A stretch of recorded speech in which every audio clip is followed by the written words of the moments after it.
know a lot of you all, and you probably know that my name's Danielle, and I am a local journalist and an author, and I apparently am infertile.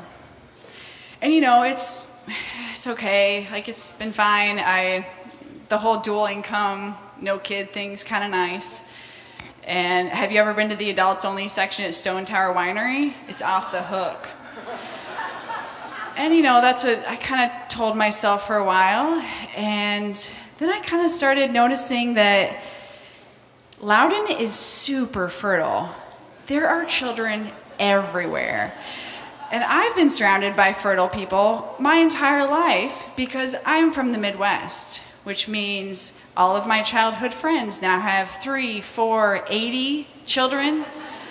My brother alone has 5 children. And then, so 9 years ago, my husband and I moved to Loudoun County, and we immediately discovered that it has the highest birth rate in the solar system. It's true. I actually work for the newspaper and write about the county quite a bit and the schools, and the county cannot build schools fast enough to keep up with the number of babies y'all are churning out. And, oh gosh, the baby showers. Raise your hand if you've been in a baby shower in the last month. There's a couple. How about in the last 2 hours? All right, I have one in a couple weeks. It's a sprinkle, actually, but same thing, it counts. I've been to so many baby showers for friends whom I love, or I've hosted so many baby showers that the woman at the Children's Boutique in Leesburg, we're on a first name basis. And all this time I had no kids. I have a punch card when I walk in, like, oh good, Danielle, you get a free onesie. Like, oh, thanks, man. And it's the same on my street. There are so many fertile friends on my street that I can look from my couch and out my window, it looks like the sidewalk is a conveyor belt for double wide strollers. It's just a constant. If you have ever been near Edwards Ferry Road, you know exactly what I'm talking about. And while the moms are walking, to mops or to their play date, it's all talk of, teething and poop, size, texture, color, frequency.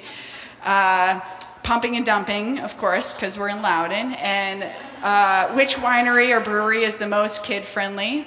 Old Ox has board games, but Vanish actually has an entire playground. So our neighborhood is so fertile that one of our neighbors actually crafted a stork about 4.5 feet tall out of wood, painted it white.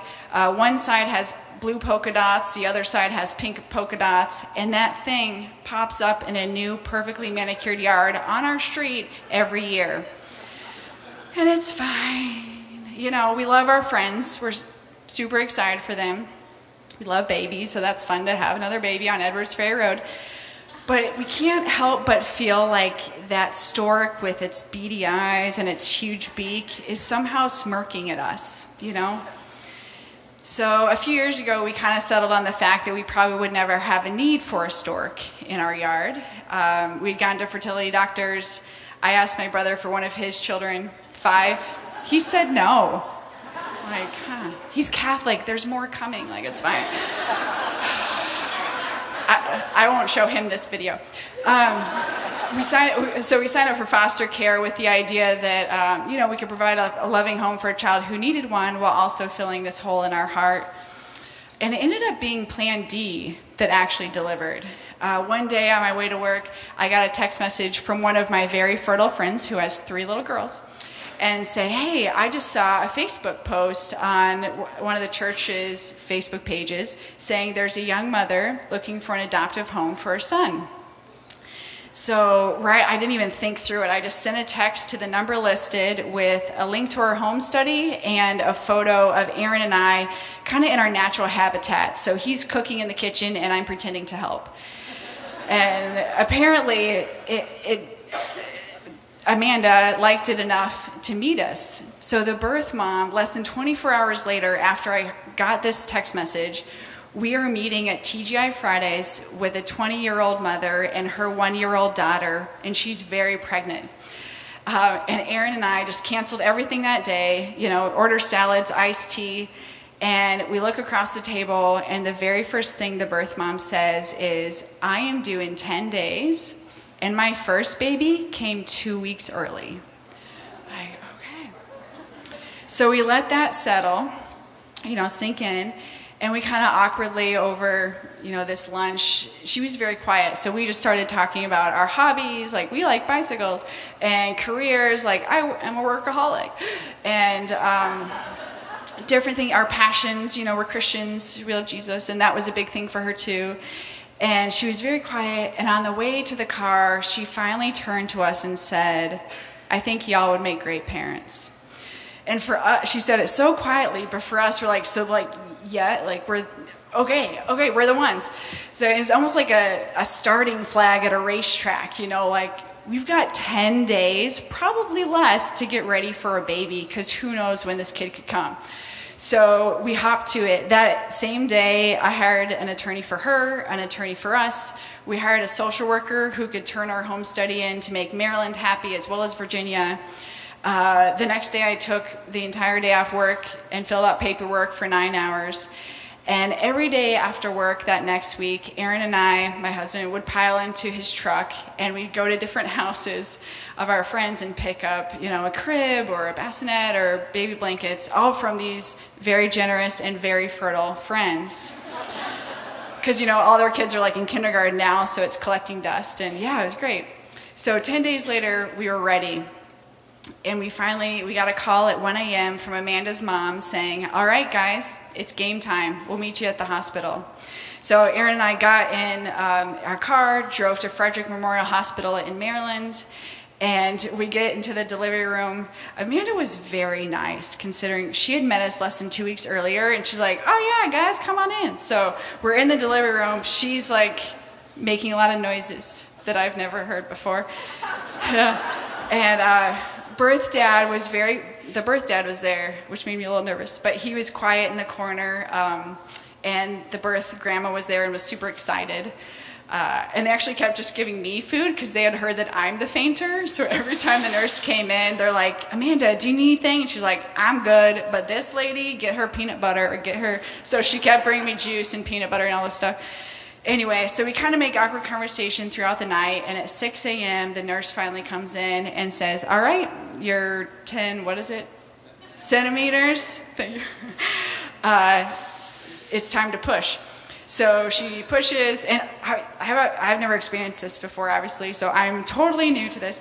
Anyway, just a couple minutes later, we hear this cry, and Gabriel Levi takes his first breath. And it was actually 100% like a mucusy yelp, more than a breath, but it was beautiful, and we were in love right away. So, and a few minutes later, the nurse. All right,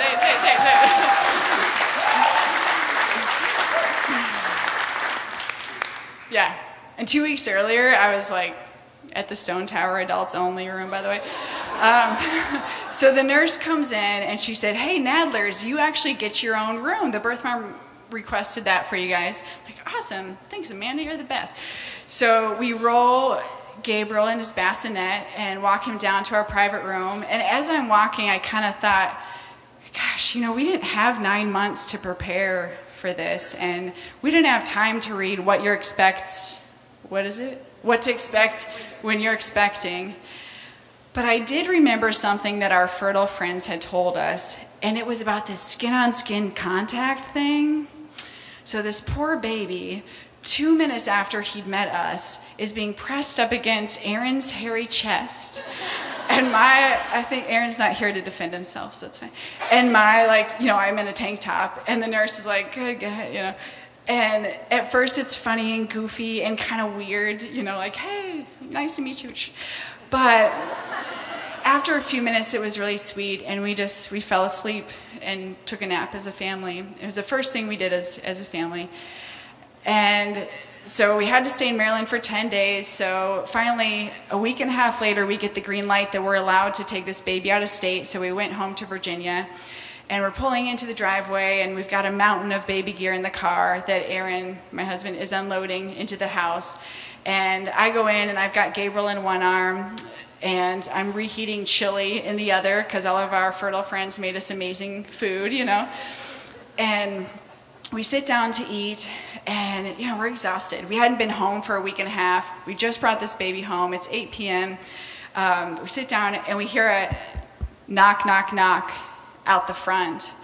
So I kind of reluctantly got up, opened the front door, and our neighbors are there with a rubber mallet in one hand, putting the stork into the front yard. Yeah.